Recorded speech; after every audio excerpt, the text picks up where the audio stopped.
go ahead and get started. Before we begin today, I do want to let everybody know that this webinar is being recorded and all attendees will remain muted the whole time for quality assurance purposes.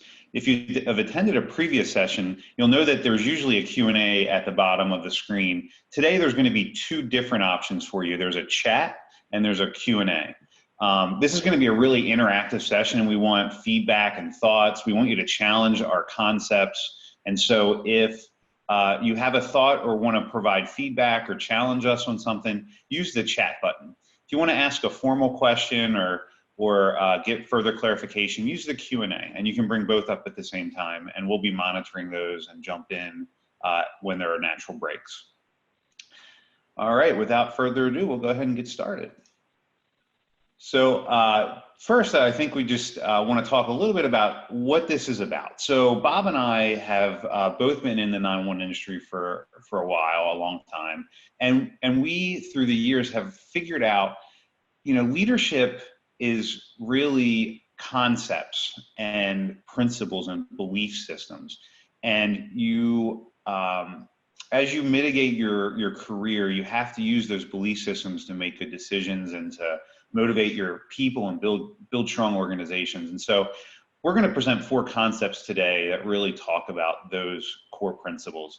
Now, they're not the end all be all. There are thoughts, there are perspectives, and that's why we want to get your thoughts and perspectives as we move through. So just to tell you a little bit about myself, my name is Jason Bivens. I'm the Director of Business Development for the Datamark team. And I grew up as a volunteer EMT and paramedic starting at the age of 16. I was a career paramedic for a large metropolitan city. I've done emergency management and higher education. I've kind of had a hodgepodge career.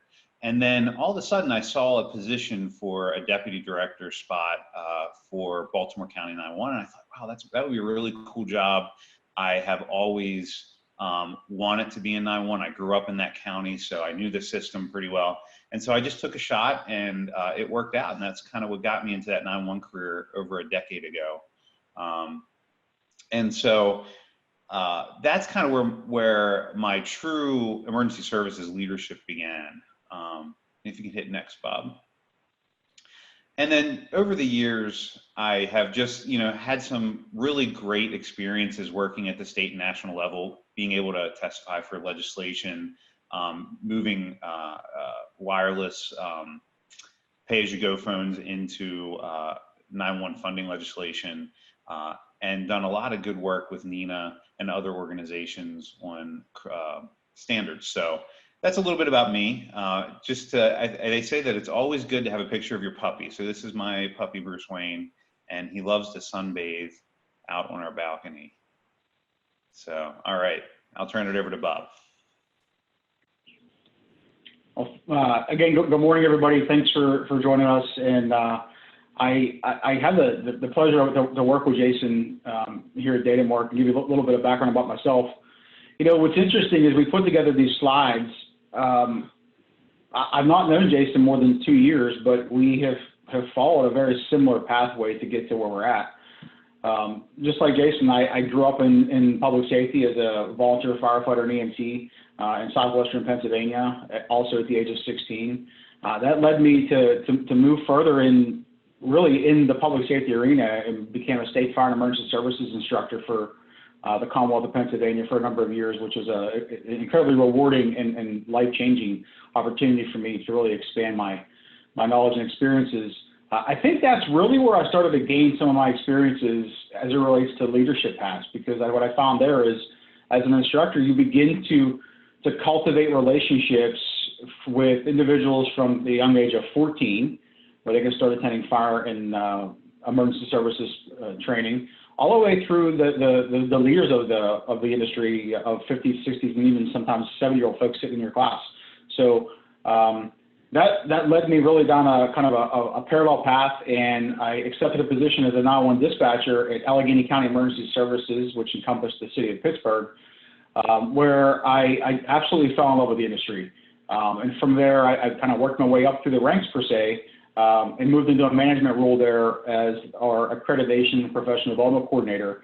My responsibilities there really propelled me to develop a standardized training program, enhance our quality assurance program, which resulted in a need to cultivate cultural change within the organization. We were going to change everything that we did and look at it in a different pathway. We implemented a lot of technologies there. And the big thing for us was through that leadership, everybody was looking to us to find out where we needed to go. So we had to create those positive relationships, and we had to increase efficiencies through collaboration, not just internal, but external as well. And that really led me over to broaden those horizons and relocated to Florida a few years ago. So I've had the opportunity at a state level and in a national level to train a number of public safety professionals, both in the 911 arena, also in other organizations of public safety. I'm very proud that I am on numerous committees with APCO and NIA. That's just been a rewarding opportunity for us. And as part of that, like Jason and many others in the industry, continue to advocate for our 911 staff. So again, just a little bit about me.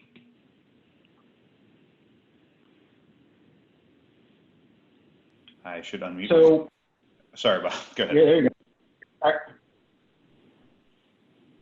right. So what we're going to do is guide you through a conversation today, and these are concepts that we believe contribute to having or building a successful path to an organization. Again, we really want to chat and have feedback and create an interactive experience. If you have questions or anything along the way, again, use those boxes to do that. And so the major objectives, if you hit next, Bob. There we go. Is explore the concepts, look at roles within the organization, really understand, you have to understand your why in order for the organization to understand where the path to success is, especially no matter if you're leading a shift of people or you're leading a whole organization of people. Your people and you understanding your why is one of the most important things. And we'll talk more about that. You want to add anything before we move on? I think the biggest takeaway there really, and Jason and I are going to talk about this quite a bit, is understanding your why. We're challenged at what we do. We're challenged as leaders, we're challenged as followers, and we're encouraged to do different things. And every time we're just looking at change management as a perspective to that, we're going to change the way we do business. And the first thing that we do as humans is ask why. Why do we need to change that? What are we doing that was wrong? Why is there a better way? And if we understand our why to our vision, then that helps us and that will cultivate us into really driving forward. And as leaders, if you don't understand your why, you're never going to be able to influence and inspire those behind you to buy into your why. I think that's the biggest takeaway for me on that as well. And again, we'll talk about that a little bit as we move forward.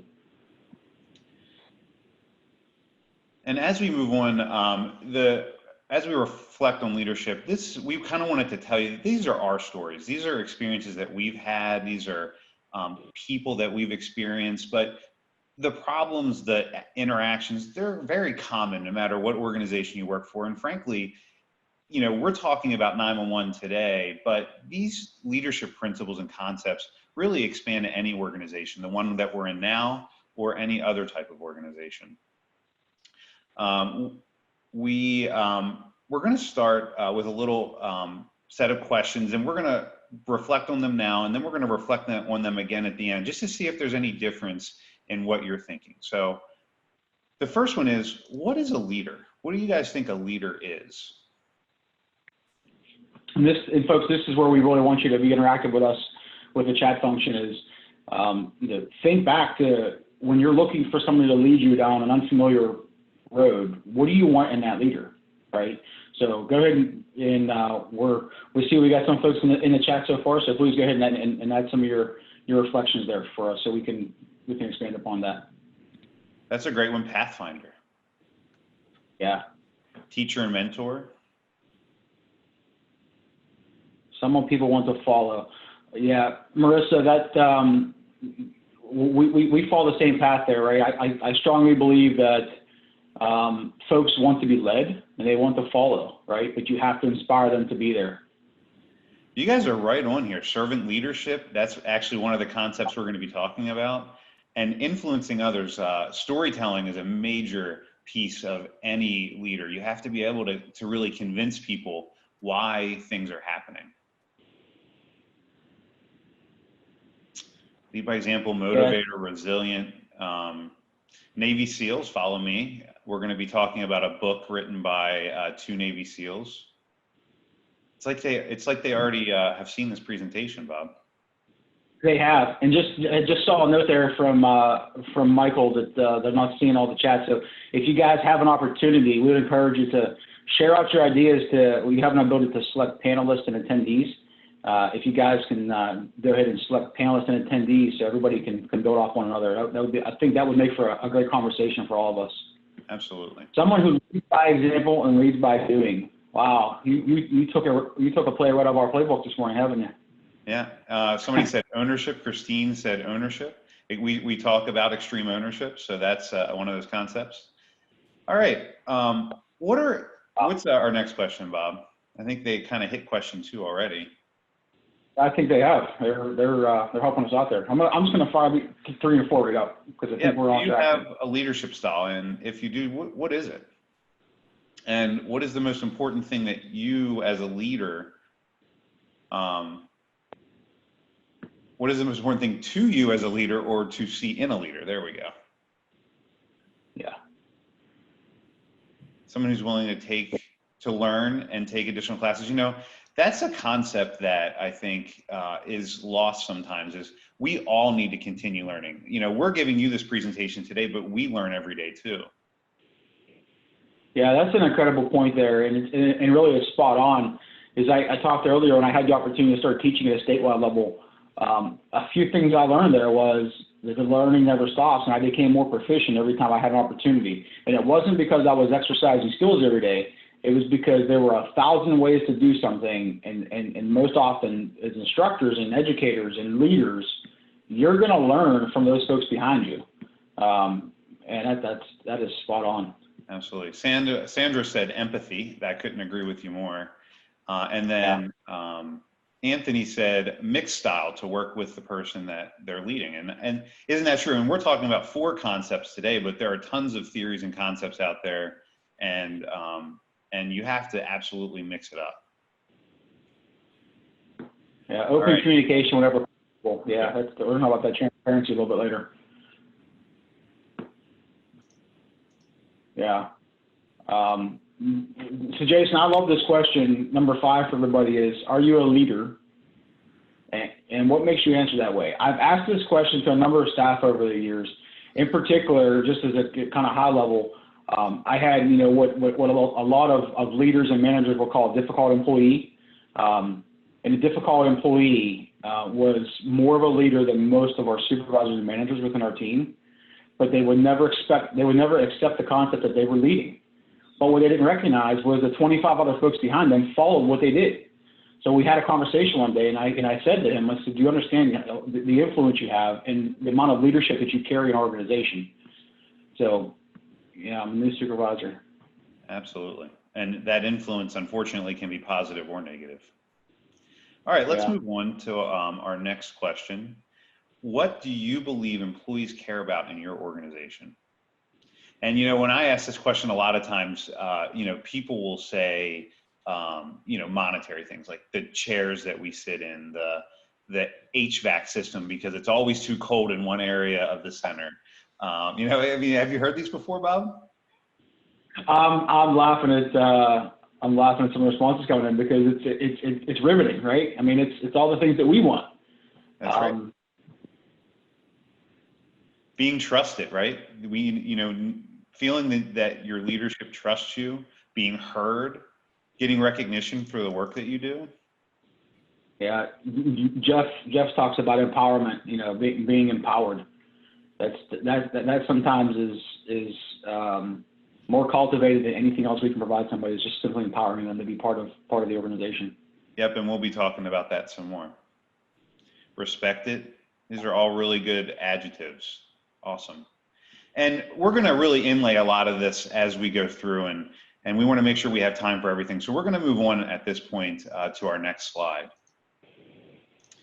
So this was built off of our stories, like I said, and the last center that I led, when I walked into the organization, we had, I can't tell you how many perceived issues. And so let's walk through those. It was a large department. We had 4 divisions. We had technical services, dispatch operations, administrative services, and support services and budget fiscal. More than 150 staff, senior leadership. We had 30 plus managers and supervisors. It was a really large organization. Had a really big budget because the county had a large population. And so as we were, walking into this organization, we started realizing, wow, there's a ton of things going on here. We had super poor relationships, and so that led to a lot of communications issues, a lot of feelings of secrecy, and keep going, Bob. So some of the other things were we didn't have, we weren't meeting any of the standards. We weren't looking at compliance at all. We had horrible vacancy rate at, I believe 34% was the number. Our retention was horrible. We were spending enormous amounts in overtime because we were mandating overtime at more than 40 hours per employee per month. And as you can imagine, that did not lead to happy staff. So it's almost like, where do I start? When you have all of these things going on, where do you begin? And so just to tell you a little bit about kind of what happened before me, this, you can roll it, Bob. The previous leader of more than a decade was a micromanager. Everything had to come through that person. I'm talking like the every spend, the carpet tile that we're going to put down, the color of paint on the wall. No decision was made in the organization without that person, but they were also working 80 or more hours a week. So they took a lot of the weight on their shoulders, but really didn't empower leadership at all to make those decisions. Employees felt like things happen and they didn't even know about it before it happened. Like literally construction workers would walk in to start renovations on the center and they were like, what are you doing here? So there was obviously that grew to have a lot of animosity towards leadership, and all of that stemmed because they didn't have a vision. No one set or cast a vision for the organization, and that was really the issue. So here are some questions that we should be asking about this scenario. Was there a sense of ownership? Did the employees feel empowered to own their responsibilities and own their role in the organization? And I'll say this: what leadership style do you think was being used here? Burnout. It certainly does lead to burnout. And that James commented on that. How many folks that are listening this morning have experienced something like this? All right, does this sound familiar? All right, anarchy. Yeah. And that's what we're saying. Man. These stories, while they're ours, they're also each of yours, I'm sure, because what we know is that these are all cyclic problems that every center experiences from time to time. I think it's a rare center that experiences all of them at the same time, but over the years, we all experience that over time. All right. So what we'd like to do is look at, what does that path look like? What do we need to do to get there? And we're going to walk you through 4 major concepts today. Know your why is one. The idea of servant leadership and what that really means. Radical transparency, and that is a concept that you have to have a lot of trust in the organization in order to allow. And then the final concept is extreme ownership. And we put them in this order really because from top to bottom is really how that should flow. In the first two, you're building the trust. In the last two, you have to have some trust established in order for the organization to buy in to what you're doing. So the first one is know your why. Bob, you want to start us off? Yeah, absolutely. So I'm going to pull a couple of things up here for us just to consider as we kind of discuss this is, we talked earlier about the why, right? So why are we doing what we're doing? Why are we leading the way we're leading? And where do we want to go? So for me, I have a why, and it's going to sound a little bit cliche, but I really take a hard stance on this. And my why is I believe in public service. I've been in public safety 20 plus years of my life, so I want to serve the public and serve those entities around that, and I want to do it in the most admirable way. But that's the end goal, and how do we get there, right? How are we going to navigate that pathway of moving forward to serve in the most admirable way we possibly can? And for me, my biggest why is taking care of my folks, right? I've got to understand my people. And, those of you who are on here now, specifically in public safety, I believe in taking a hard stand of looking beyond the headset and looking at the person in the chair and not necessarily the task that they're doing or the position that they're in, but I want them to be successful, because if they're successful, I'm successful. If I'm successful, the team's successful, and then we carry out to our customers and they become successful. So for me, my biggest why is why am I doing it? Is because I want to take care of not only my employees and my team members, but also take care of those we're looking to serve at the angle. So, and it's more than, again, I'll probably tell a story a little bit later about, an employee that I had an experience with a few years ago, was just an incredible employee. And all of a sudden she changed, and we couldn't figure out why she changed. Her performance changed, her attendance changed. And it wasn't until we took a hard look to understand her why. Why is she here? Why is she experiencing the challenges that she is today? And when we uncovered those experiences, we were able to walk through those with her, and she then met her why.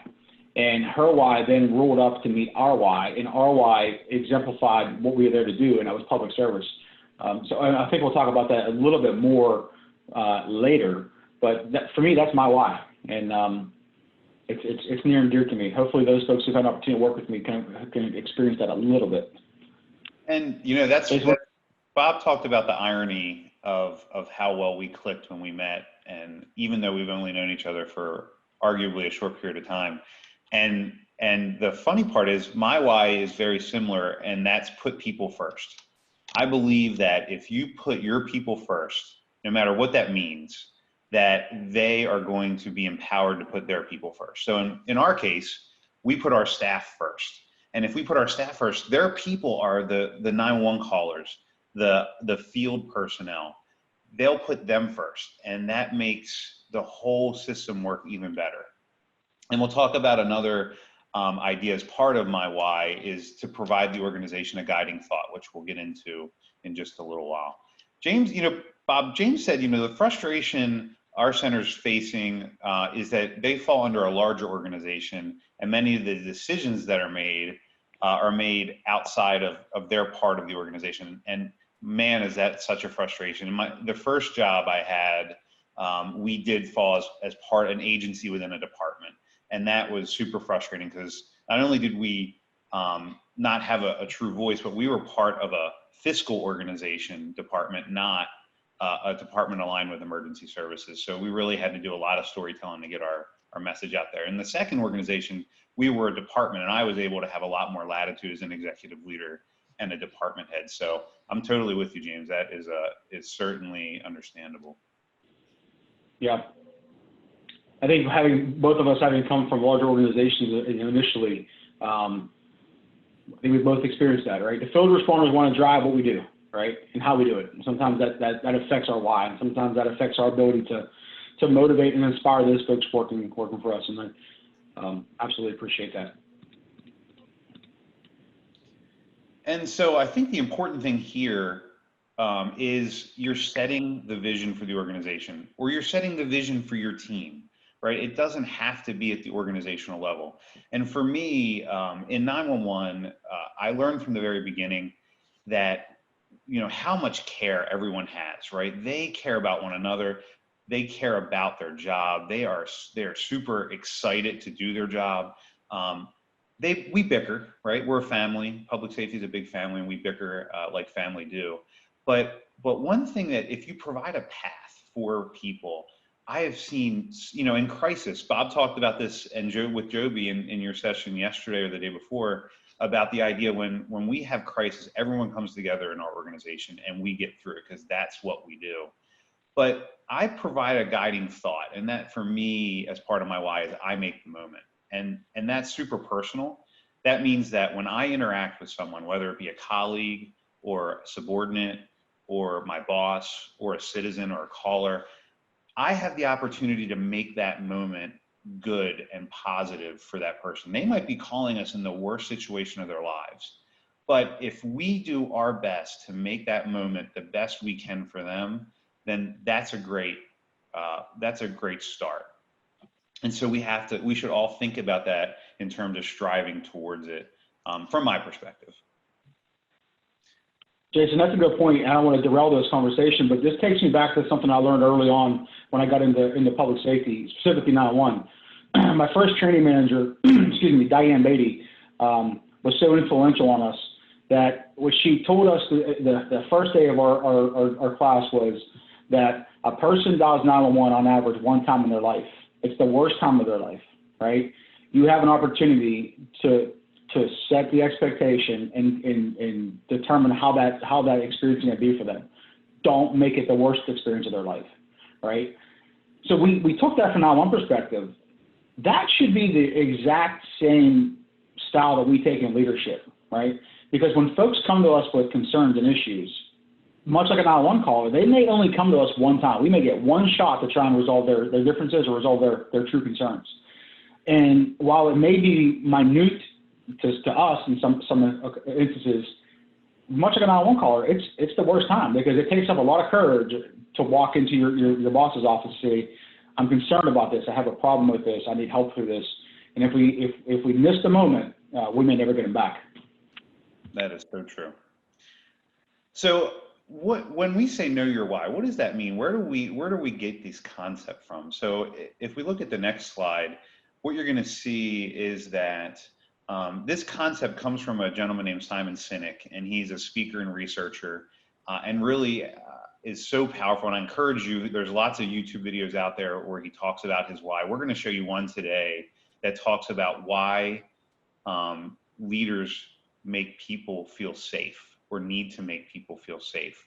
But his concept is, and everywhere from corporations like Apple to organizations like 911 centers, if you start with your why and end with your what, so it's why, who, what, then you're well on your way. And so for me, when I walked into my organization, what I wanted them to know about me was, I'm going to put them first. I'm going to communicate with them. I'm going to be transparent with them. I'm going to do everything I can to make this organization successful, because I believe in the people that make it up.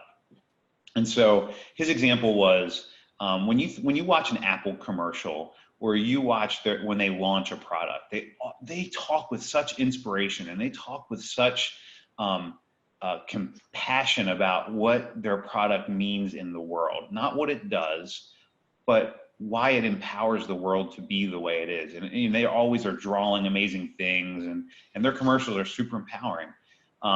The other example is when you hear someone speak.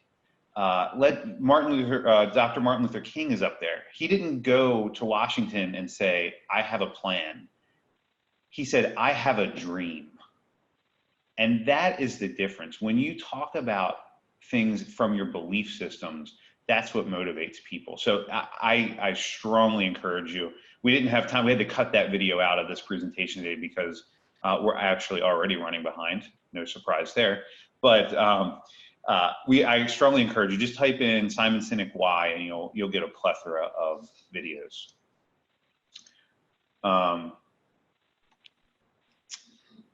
One thing I do want to call out, Rebecca did say exactly, we need to focus on customer service, both from the caller and employee viewpoints. I couldn't agree with you more, Rebecca. Yeah. Yeah, that's on point, right? I mean, and from that perspective, as leaders, you have more customers than you really probably recognize, right? Both internally, externally, your partnerships, all those folks become your customers. So talk a little bit about servant leadership here for a minute, and really what servant leadership is. As far as, there's a couple concepts there that we're going to look at. Is, as a servant leader, you really are empowering. You're an empower leader. You can't do that unless you build trust, right? You have to set the expectations. Obviously, from that perspective, you're letting everybody understand kind of where you're at. And where you intend to go.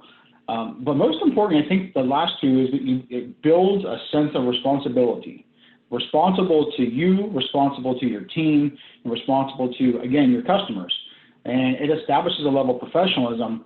But there's really two different pieces here that we want to kind of unpack a little bit. Is it's a belief system. It's not a management system. So, you think about leaders and managers, and a lot of folks use those terms interchangeably. And in fact, they're much different than one another. So when we talk about a manager and we talk about a leader, the big stark difference there is how they move about inspiring others. So the biggest difference there is we talk about management styles, and just to kind of an example, kind of some background there. When you think about management styles, you're immediately drawn to the concepts of, tailoring leaderships to personalities. And while that has to be done in every avenue that we're in, especially in the public safety arena, it rolls on down to leadership and management styles like, directive or autocratic or authoritative, participative, pace setting. Right. So think about pace setting for a second. The challenge with pace setting is that doesn't give you an opportunity to check with your team to see if they're able to meet the need that you've established for them. And a lot of times when we set paces for individuals, we're pushing them too fast. And if you push them too fast, what have you done? You've lost their ability to contribute to their why. If they can't contribute to their why, they can't contribute to your why. So, from a management perspective, the next best piece to that is being a coach, right? Being a developmental manager. And while that works, and that's what we strive to do, we talked about that earlier, develop your team, develop yourself. From that perspective, you probably heard the term sometime that I'm not training you to be successful, I'm training you to replace me, right? I've talked about that with folks previously too, was my goal is to train you to be better than me so you replace me. If I'm doing that, I inadvertently push myself to be a better leader for you, right? But if we switch those experiences and start looking at kind of a belief example, it builds upon that, and it allows us to lead by example, to do what we say we're going to do, right, and always follow through with that. It requires us to have a very balanced vision and balance that with execution. Those two are critically interrelated elements to being in developing a strong belief system. And most importantly, we have to show respect. I'm not sure how many folks out there, follow the director from New Orleans Parish, but he uses the term show up, right? Show up every day, show up now, show up with your leadership, show up with your staff, and show up and do your job. It means so much more than just show up and walk in the door, right?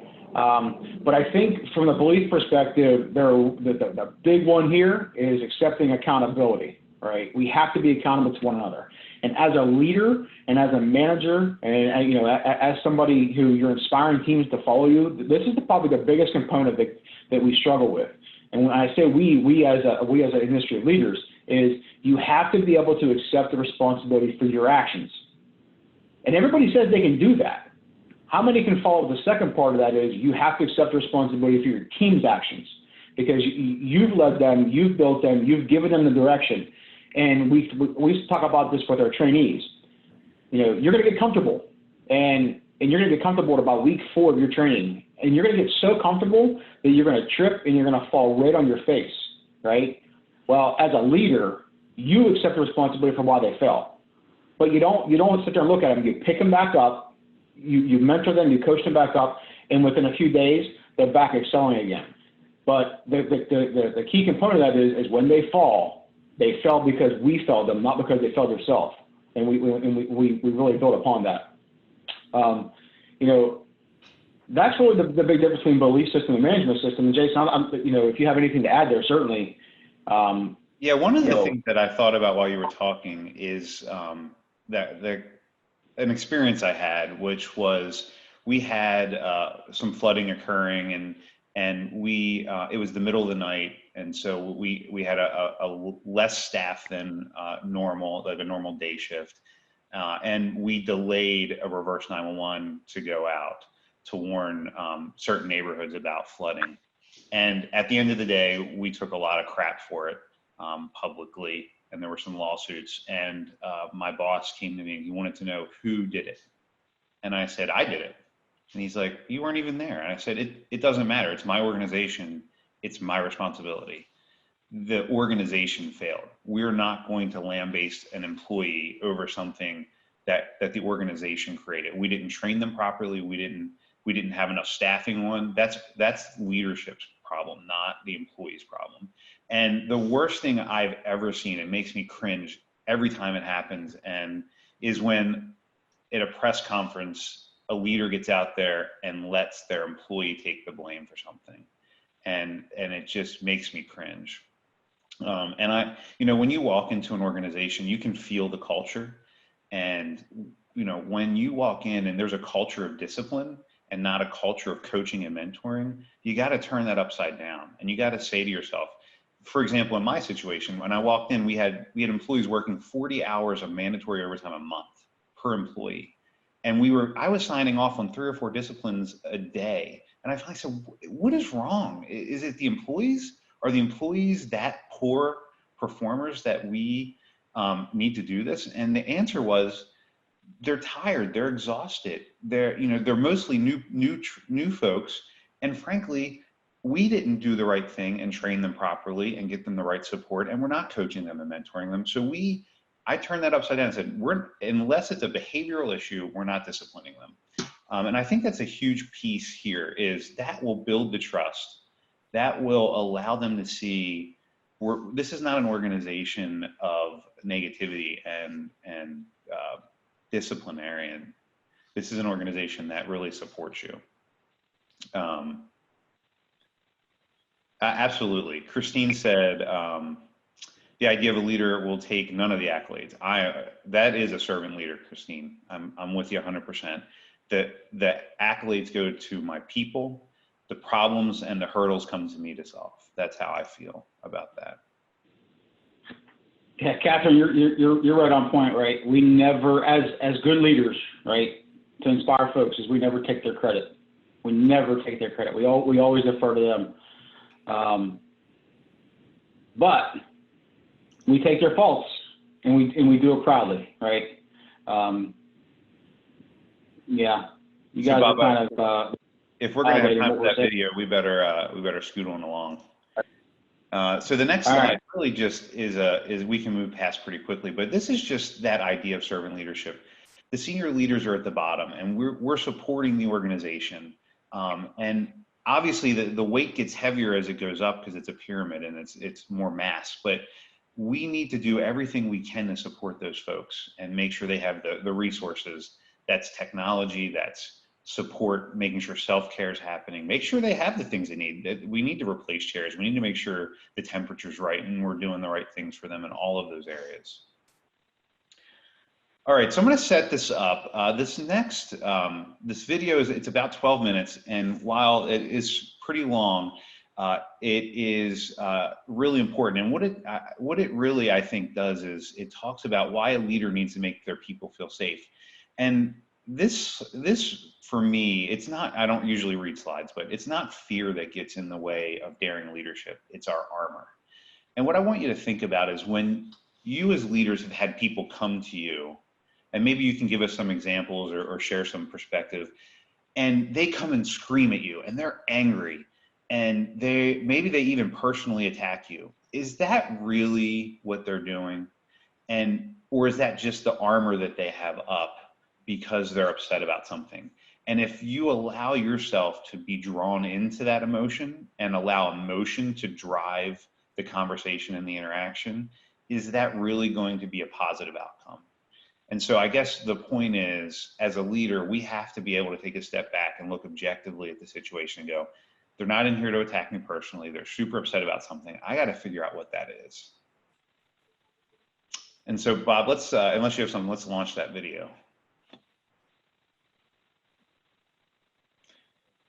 And feel free to add comments as the video plays if you have any thoughts about what I just said or has been said.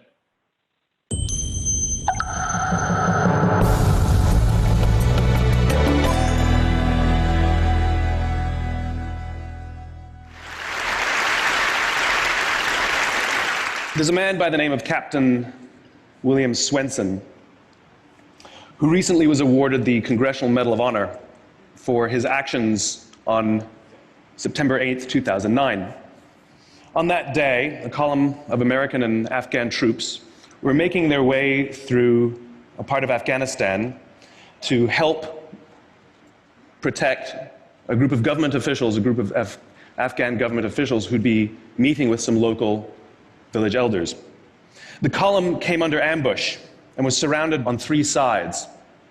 And amongst many other things, Captain Swenson was recognized for running into live fire to rescue the wounded and pull out the dead. One of the people he rescued was a sergeant, and he and a comrade were making their way to a medevac helicopter. And what was remarkable about this day is, by sheer coincidence, one of the medevac medics happened to have a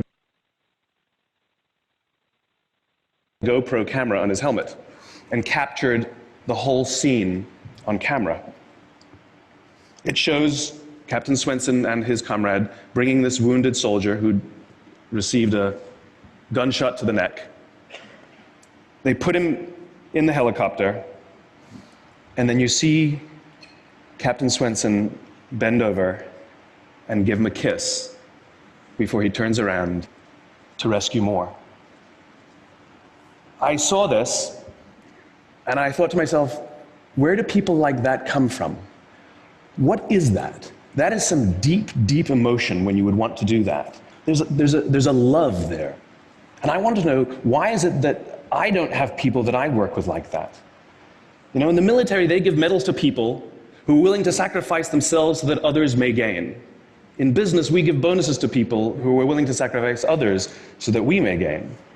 We have that, right?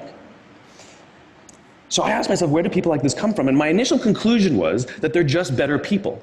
That's why they're attracted to the military. These better people are attracted to this concept of service. But that's completely wrong. What I learned is that it's the environment.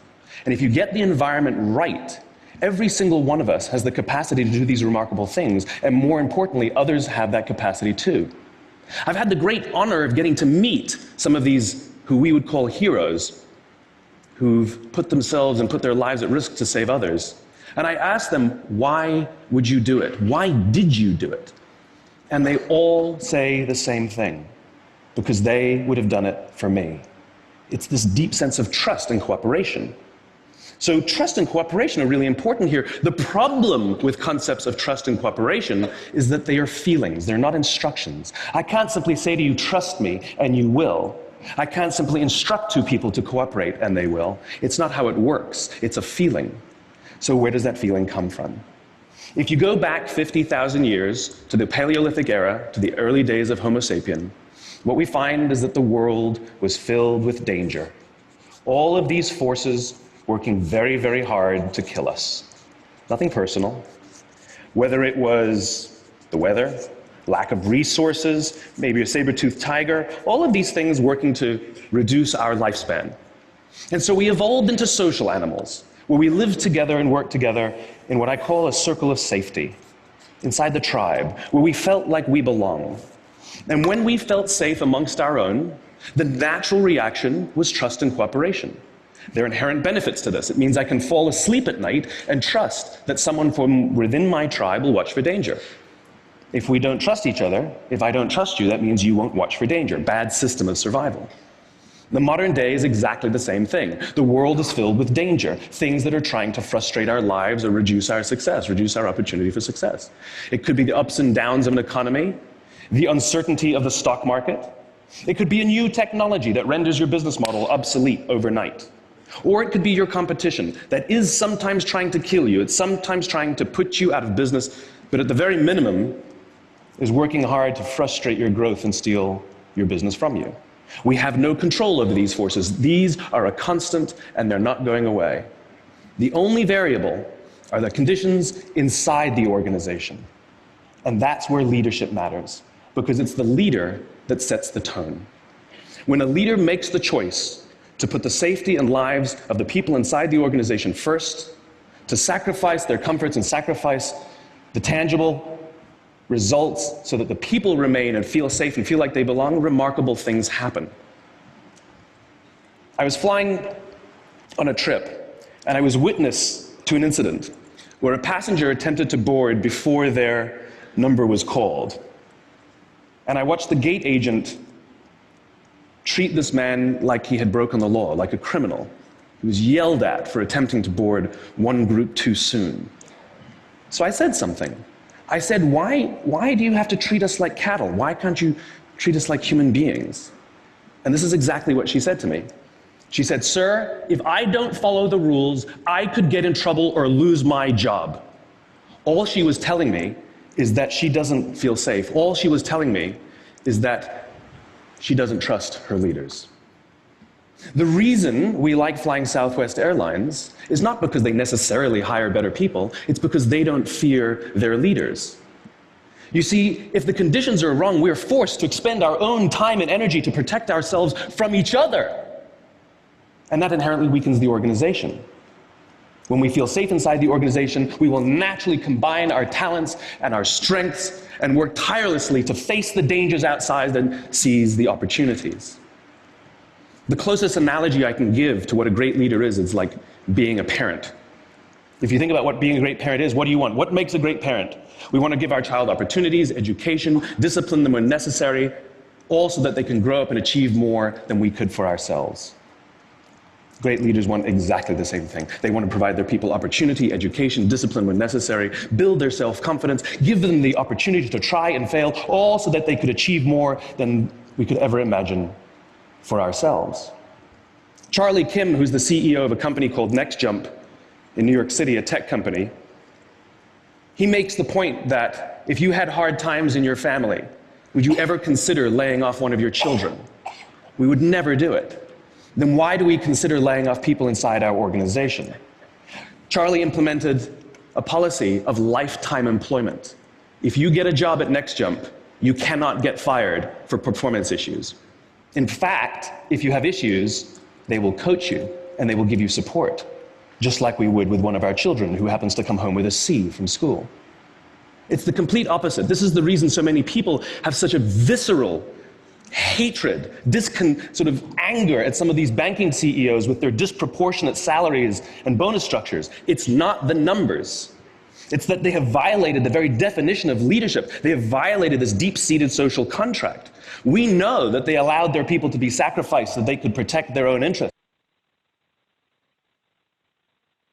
Or worse, they sacrificed their people to protect their own interests. This is what so offends us, not the numbers. Would anybody be offended if we gave a $150 million bonus to Gandhi? How about a $250 million bonus to Mother Teresa? Do we have an issue with that? None at all. None at all. Great leaders would never sacrifice the people to save the numbers. They would sooner sacrifice the numbers to save the people. Bob Chapman, who runs a large manufacturing company in the Midwest called Barry Waymiller, in 2008, he was hit very hard by the recession, and they lost 30% of their orders overnight. Now, in a large manufacturing company, this is a big deal, and they could no longer afford their labor pool. They needed to save $10 million. So, like so many companies today, the board got together and discussed layoffs.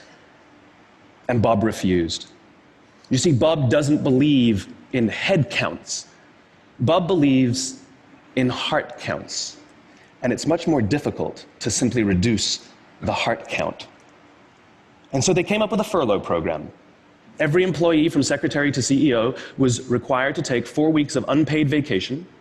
They could take it any time they wanted, and they did not have to take it consecutively. But it was how Bob announced the program that mattered so much. He said, it's better that we should all suffer a little than any of us should have to suffer a lot. And morale went up. They saved $20 million. And most importantly, as would be expected, when the people feel safe and protected by the leadership in the organization, the natural reaction is to trust and cooperate. And quite spontaneously, nobody expected, people started trading with each other. Those who could afford it more would trade with those who could afford it less. People would take 5 weeks so that somebody else only had to take 3. Leadership is a choice. It is not a rank. I know many people at the senior-most levels of organizations who are absolutely not leaders. They are authorities, and we do what they say because they have authority over us, but we would not follow them. And I know many people who are at the bottoms of organizations who have no authority, and they are absolutely leaders. And this is because they have chosen to look after the person to the left of them, and they have chosen to look after the person to the right of them. This is what a leader is.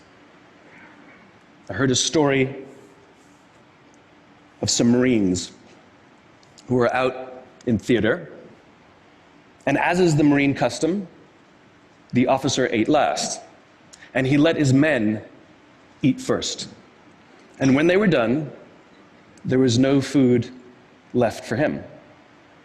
And when they went back out in the field, his men brought him some of their food so that he may eat. Because that's what happens. We call them leaders because they go first. We call them leaders because they take the risk before anybody else does. We call them leaders because they will choose to sacrifice so that their people may be safe and protected, and so their people may gain. And when we do, the natural response is that our people will sacrifice for us. They will give us their blood and sweat and tears to see that their leader's vision comes to life. And when we ask them, why would you do that? Why would you give your blood and sweat and tears for that person? They all say the same thing. Because they would have done it for me. And isn't that the organization we would all like to work in? Thank you very much. Thank you. Thank you.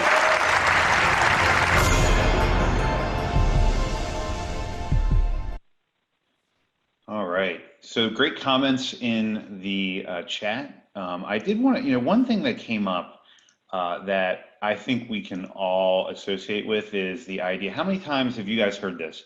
If I don't follow the rules, if I don't follow the protocols, the SOPs, I could get in trouble or lose my job. And for me, that is such a powerful thing, because that is exactly the kind of culture that we need to get away from. You can't possibly write every single thing down in an SOP. You have to trust your people to be the consummate professionals they are. When you think about other professions like lawyers and doctors, they practice medicine, they practice law. We're all practitioners, right? And so we can't go into this thinking that we can write every possible scenario down, because in the world we live in, it's just impossible. So just something from the video that I thought what kind of struck me as very connected to this public safety organization. Hey, Jason, just real quick, James just commented, that's why I hate the idea of Q&A programs for CAD. Yeah, you're on to something, James. Join us a little later. We're going to talk about Q&A and why folks hate that Q&A stuff so bad, and how we can overcome that. Sorry to derail that conversation, but that was just a good comment in between there. Yeah, so Caitlin said, but isn't that part of the construct of government? Caitlin, I don't believe so. I think that even government organizations can be run successfully, can be managed in a way, grown in a way, prospered in a way that can mirror some of these key principles. Now, are we ever going to see lifetime employment in a government agency? No, that's never going to happen. That's an idealist that has their own organization privately. But I feel like I affected change when I was, in my role, and I hope that even if there's small changes, even if you're not in a position right now to affect organizational change, whatever change you can impact is super positive and great momentum. Yeah. All right. Concept 3, and we're about 5 minutes from end. I think we're going to run over. If anybody object to us running a few minutes over, I want to make sure that we get through some of this really good content and keep the conversation going.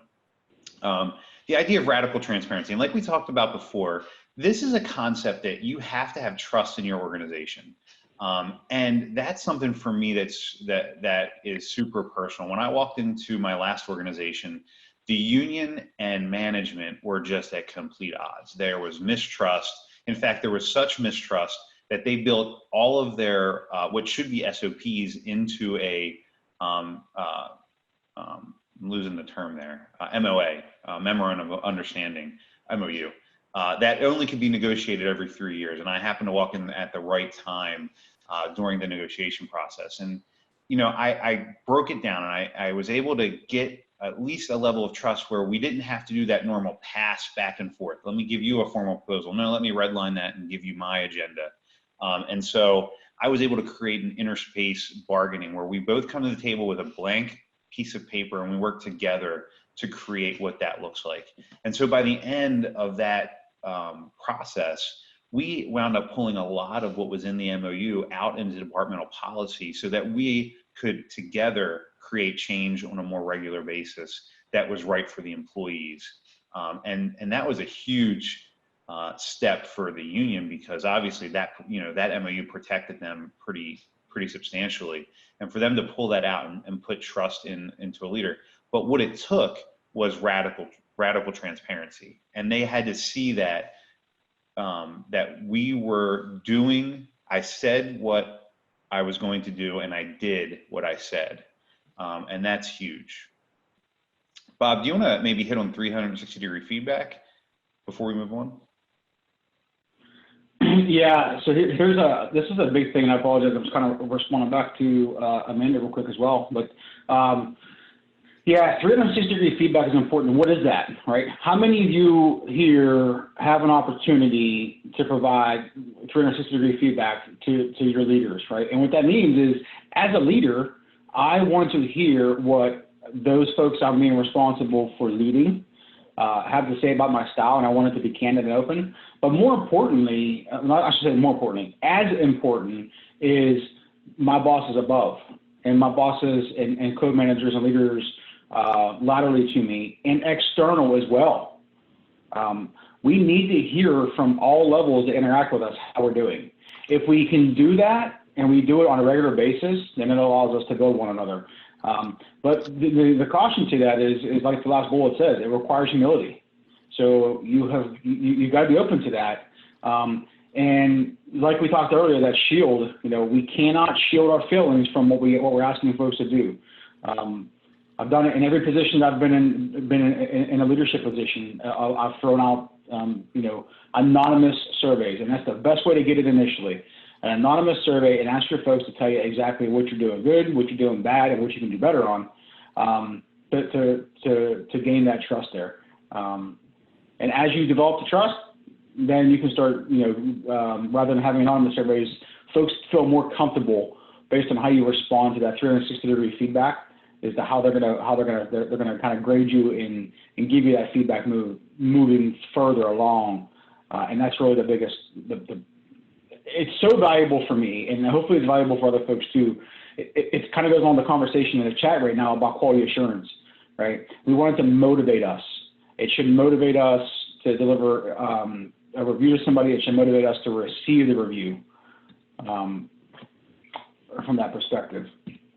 And kind of building on that is, when we talk about this sense of radical transparency, it can be dangerous, right? Because we're being so transparent and we're being so open with one another.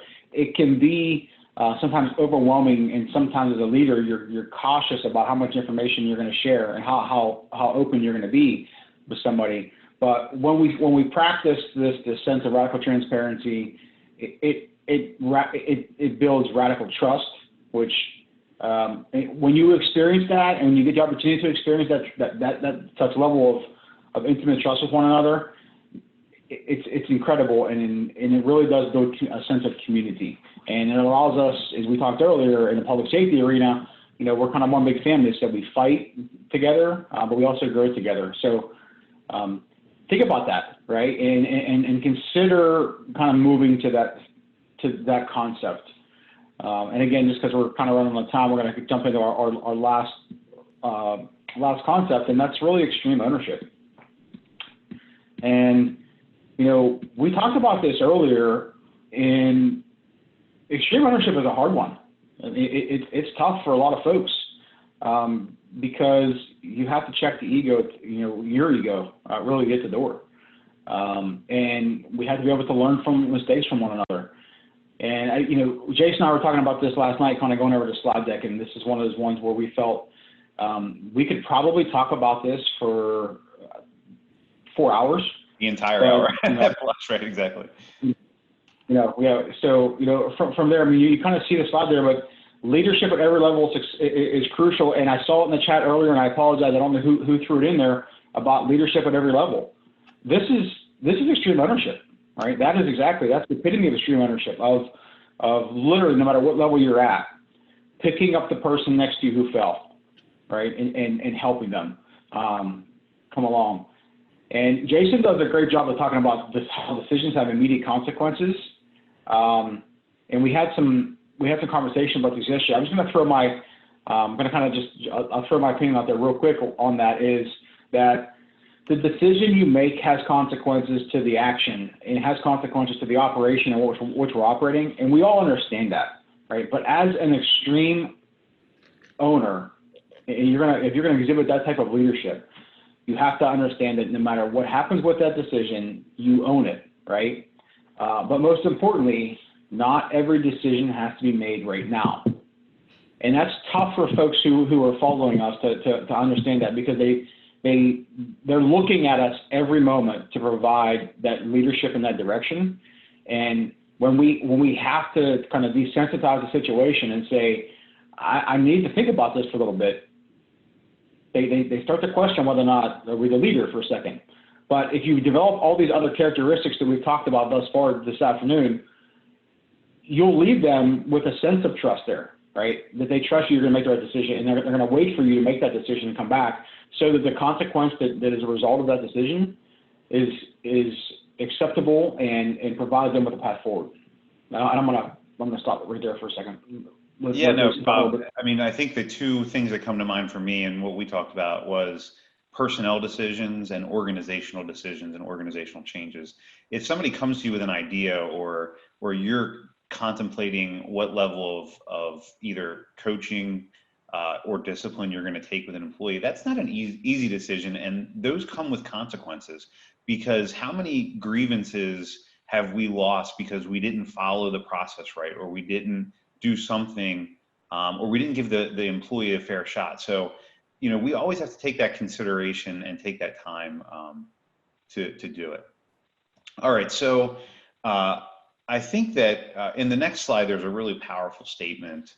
The wrong decision, even when a victorious outcome is all but certain, can lead to deadly and catastrophic failure. And that's a really powerful statement, because yeah, we might have won the battle, but if in doing so, we've created chaos in our organization, we've created unhealthy competition between our people, then we really haven't won, because we're going to lose the battle overall. And so from a day-to-day perspective, we are under so much stress, and we are making life-altering decisions, right? Whether good or bad, whether positive or negative outcome. And so we have to do that in a way that is thoughtful of the mission, not just the moment.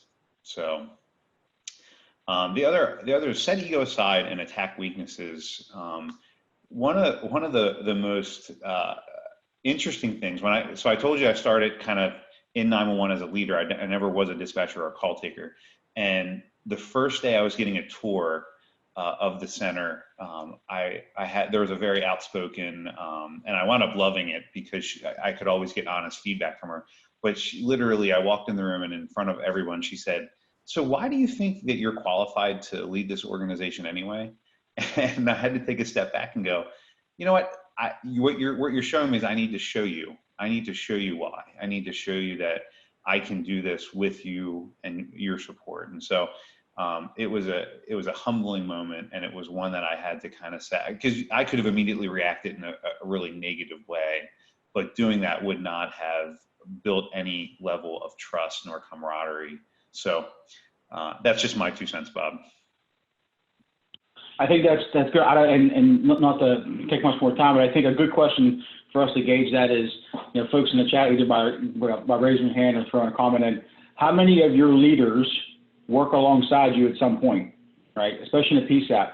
Do your supervisors or managers and your directors, whether they be operational director or executive director, how many of them are still taking calls? How many of them are still working a console? How many of them are still out there with you? Jason's done it, and coming from the street, right? Coming from the street, going to learn how to do that stuff. When I came to Florida, I did it on a pretty routine basis. At least I'd say every other week I worked the console for a couple hours. I worked Saturdays, I worked Sundays. When we were short and folks couldn't come to work on a Saturday or Sunday, I went in and worked the console for them so that somebody else didn't have to stay over. You want to talk about a way to empower your folks and to get them to trust you? Sit next to them and make a mistake, and then stand up to the person who reports to you and say, I put a wrong address in, or that call's coded wrong, and then ask them to help you do that. They're going to rag you for a little bit, but at the end of the day, they're going to respect you for it, and it's awesome. So those of you who are leaders and managers and supervisors, I encourage you want to make a big change, you want to get folks to follow you, and you want to inspire them, sit right with them, and none of us are above doing that. And that's how I turned her, Bob, by the way, is I sat down there in the evenings. I sat down there and learned their job so I could be there with them and do it with them. So great point. Thanks for calling that out. Yeah. All right. We're nearing the end. So here's the book, Extreme Ownership by Jocko Willett and Jeff Babin. And I encourage you to read it. It's a great book, and a lot of these principles are in there. All right. So encouraging. So many folks are still working consoles. That's awesome. I applaud you for that, and I believe your staff appreciates it too. So we don't really need to spend any time on this slide. These are some of the results from the last organization I was in, and the biggest complaint that I thought was the best complaint I could ever have is at the beginning they complained of the secrecy. At the end, they came to me and complained that I communicated too much, and I had to laugh and go, that's the best complaint I've ever heard. So just these things can happen. All right, let's keep moving. So I'll let you guys reflect. Why don't you take a few seconds and comment. Has your perspective changed on any of these questions that we asked you at the beginning? And if so, how have they changed? And we'll come back in a few minutes at the end and recap that. So have any of those concepts changed? And I think we skipped the next slide, Bob. These are two powerful statements that I don't want us to leave without talking about. I'll talk about Steve Jobs, and I'll let you talk about Colin Powell, Bob. So Steve Jobs said, it doesn't make any sense to hire smart people and then tell them what to do. We hire smart people so that they can tell us what to do. The first thing as leaders that I do this is I identify my weaknesses. I'm a great visionary, I'm a great strategist, but don't ask me to be a process person and an executor. That's just not my strength. And so I hire people that accentuate my weaknesses because they're amazing, smart people, and I need to rely on them to tell me how we're going to execute what I set up to do. Bob? Yeah, I couldn't agree more. Always been a big fan of Steve Jobs and what he did. Certainly, I think it inspired many of us, and we've never worked for him. But another one that I absolutely love, and it's probably one of my favorite leaders and inspirations, really, is Colin Powell. Probably, I can't say enough good things about him. And just as he says, great leaders are almost always great simplifiers. They can cut through the argument, debate, and doubt, and offer a solution everybody can understand. And really, what that means, that doesn't mean that leaders have the answers to all the questions. It means that leaders can simplify the problem and work with everybody on their team to develop a solution, right? That's powerful. And I've used Colin Powell in a lot of my supervisor training over the years. He's just incredible, right? And he talks about a lot of it is building followers, right? Getting folks to trust you. The moment, and there was a comment in the chat earlier about trust, that you can lose trust faster than you'll ever build trust, and that is absolutely true. But it takes time to build it, and when you have it, they will literally, as Colin Powell says, they will follow you to the ends of the earth through the fight from hell, just because they trust you. And this happens every day in our military. They do that. We want our team members to do that. We want them to follow us through hell, into the fight of their life, just because we're going first, right? And we trust them to do that. It's incredible. Colin Powell gets me pumped up, man. He's like Kool-Aid. I say this all the time. People make fun of me, but when I get done listening to Colin Powell speak, I'm like the Kool-Aid man, right? I want to run through the wall, right? For those of you who've been around long enough to remember those commercials, but he's incredible. Yeah. So just the next slide just is some things we're reading right now. I think a couple that are really awesome power moments. Radical Transparency book. Just if you want to have some good reads, these are some awesome reads. And the last slide is for questions. Unfortunately, we really don't have time for any last questions, but if you email us, is there a contact slide, Bob? Nope, we didn't put one up there. But there's not. No, fail. Maybe Bob can throw up a quick slide, and we can certainly post our email addresses in the chat if you want to copy them down real fast. Feel free to ask us any questions, and we'll be happy to respond. And if we get enough questions, maybe we'll do a post follow-up video that we can attach one that'll be released on YouTube next week. Yeah, and to that, back on the slide book or slide deck for everybody. But if you're not a big reader, and I have to admit, I'm not huge into reading a lot of stuff, but I'm a podcast fan.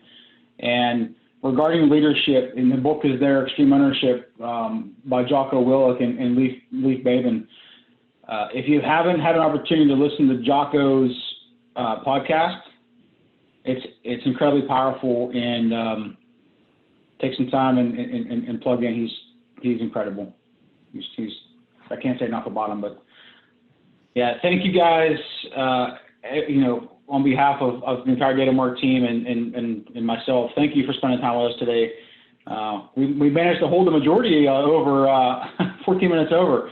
So again, thank you so much. It's an absolute pleasure to spend my time with everybody today. Have a great day.